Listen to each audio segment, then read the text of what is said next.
On s'en fout, parce qu'à part les Bogdanov, qui a une maison de vacances dans les faubourgs de Tchernobyl?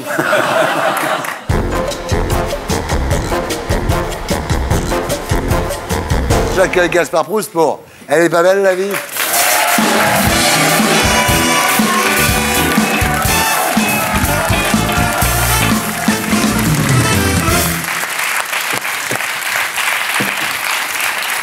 Bon, qu'est-ce qui mobilise les Français en ce moment? C'est Sochi. Ouais. Bah oui, du pain et des jeux, de la tradi et du ski. Alors, j'ai fait l'effort, j'ai regardé quelques épreuves des jeux. Alors, il y a un truc sur lequel on ment pas, c'est vraiment des épreuves. Je veux dire, non, mais déjà regarder un truc comme le combiné ski de fond, le slalom, c'est pas facile.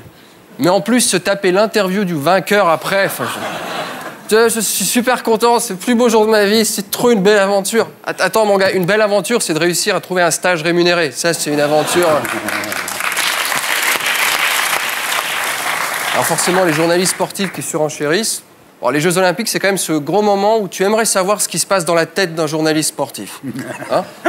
Quand tu n'es pas assez doué pour l'action, bon, tu fais journaliste. Quand tu n'es pas assez doué pour faire journaliste, tu fais journaliste sportif. Non, mais ça va, vous avez évité de peu, mais... Maintenant, chose plus sérieuse, vous l'avez appris, Ukraine. Ouais. Après le printemps arabe, l'hiver slave. Attention, en Ukraine, le mouvement des frères orthodoxes peut arriver au pouvoir. Ouais. Non, je déconne, en Europe. Non, mais bon, sérieusement, qu'est-ce qui se passe? Parce que ça mérite une analyse géopolitique. Alors, le vrai problème de l'Ukraine, ce sont ses voisins. Ce que je veux dire, ça n'a jamais été simple entre les Sildaves et les Bordures. Et puis, entre nous, on s'en fout, parce qu'à part les Bogdanov, qui a une maison de vacances dans les faubourgs de Tchernobyl?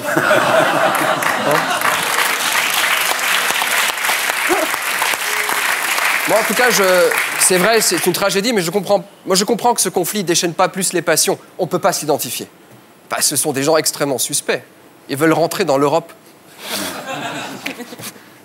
Mais là, il y a des morts, et c'est vrai que c'est pas tout. Il y a pire. L'opposition souffre de quelque chose de beaucoup plus grave. Elle a reçu le soutien de BHL. Ah oui, quand BHL s'en mêle, on dirait un film de Blake Edwards. BHL, c'est l'inspecteur Clouseau des relations internationales. Sauf que Clouseau, en foutant le bordel, il arrivait quand même à faire dégager le méchant. C'est un peu la seule. Enfin bon, c'est la partie triste. Amour, parce qu'il faut aussi être un peu heureux, n'est-ce pas? Giroud, le footballeur qui s'est fait choper avec une escort girl. Enfin, est-ce qu'on peut parler de tromperie? Enfin, une escort girl et un footballeur, c'est pas de l'infidélité, c'est du babysitting.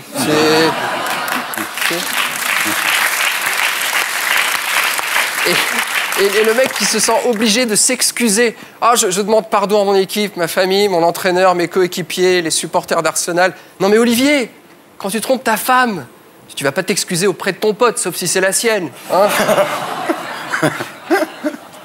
Type qui en rajoute une couche sur Twitter, je dois me battre pour ma famille, mon club, rien d'autre ne compte désormais. Arrête Olivier, t'as tiré un coup et tu fais des excuses comme si t'étais responsable de la victoire de Hollande au présidentiel. Non, c'est pas grave.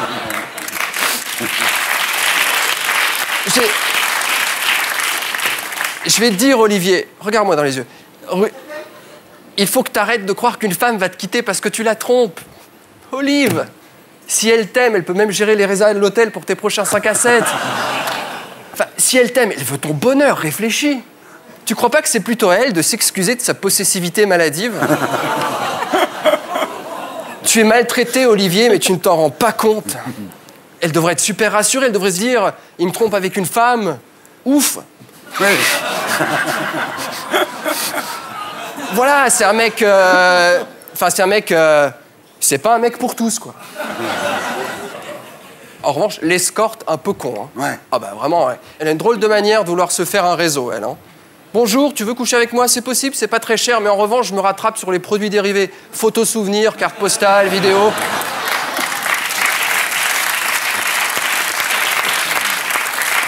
Moi, un mec comme ça, il me change des autres sportifs, là, franchement, tu sais, le type, là, on a parlé de lui, c'est Lavillenie qui établit un nouveau record, soit à la perche, excusez, sport de blaireau, quoi, enfin, franchement.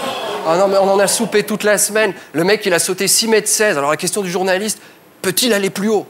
Et lui, tout fier, ouais, je peux encore gagner 4 cm. 4 cm. Pauvre homme, quoi, pauvre homme, hein. Pauvre homme. En soirée, il raconte quoi aux gens? Tiens, alors toi, c'est quoi ton talent? Bah, tu vois l'immeuble là-bas? Si tu me donnes une perche, j'arrive à atterrir dans le salon du 2e étage. Économie. Montebourg strikes back. Alors, c'est un peu, tu sais, le Chuck Norris fait de l'économie. Hein, c'est l'homme qui peut rallumer les fours de Florange avec une cigarette électronique. Alors, l'État vient de racheter une part dans Peugeot. Alors, il est super content. Il a déclaré « Je suis fier d'annoncer aux contribuables que désormais, ils sont aussi propriétaires de Peugeot. » Arnaud, moi, j'en ai pas envie, en fait. Hein. Tu m'aurais dit Ferrari, Apple, peut-être, mais là...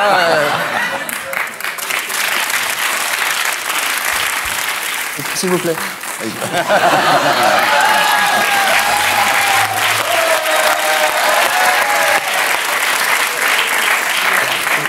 On dit que c'est bon. Depuis qu'elle a vu que ça fait péter le décolleté, ça passe. Alors maintenant, ça y est, quoi. Ah là là. Bravo. Politique. Alors, on a un nouveau Premier ministre, hein, vous ne l'avez même pas révélé, hein, c'est Pierre Gattaz, donc il porte un pins 1 million d'emplois. Bon, vu le temps qu'a duré la folie du pins, tu comprends que dans la tête du mec, l'emploi, c'est un truc démodé. Hein. Et c'est vrai qu'en ce moment, on vit une situation assez inédite. Hein. Jean-Marc Ayrault, il me fait de la peine. Il me fait de la peine. Jean-Marc Ayrault, c'est l'homme qui est licencié depuis 1 an, mais personne ne lui a dit encore. Pauvre vieux, tu sais, il vient au bureau, on lui dit « Mais sinon, tout va bien. » 3e âge. Alors, on a finalement levé l'immunité de Dassault. Mec qui a racheté ses voix pour se faire élire. Moi, je vois pas ce qu'il y a de choquant là-dedans. Aujourd'hui, acheter des voix, c'est peut-être le seul moyen de faire vraiment monter le pouvoir d'achat des électeurs. Alors, on parle de supprimer le régime des intermittents. D'ailleurs, je dois dire, parce qu'il y a beaucoup de gens qui nous filment des intermittents, moi, je soutiens ce régime, c'est très important pour nous autres, les précaires. Quoi ? Non, moi, ça me permet quand même de payer une partie des impôts avec ça. Bonne nouvelle. Alors, selon le FMI, les Grecs sont en train de sortir de la crise. C'est vrai. Alors, avec 28% de chômage, donc logiquement, on est en plein boom économique, nous. Alors, pas belle la vie. Et pour être sûr de ne rien rater de Inarditube, abonnez-vous et mettez un pouce bleu.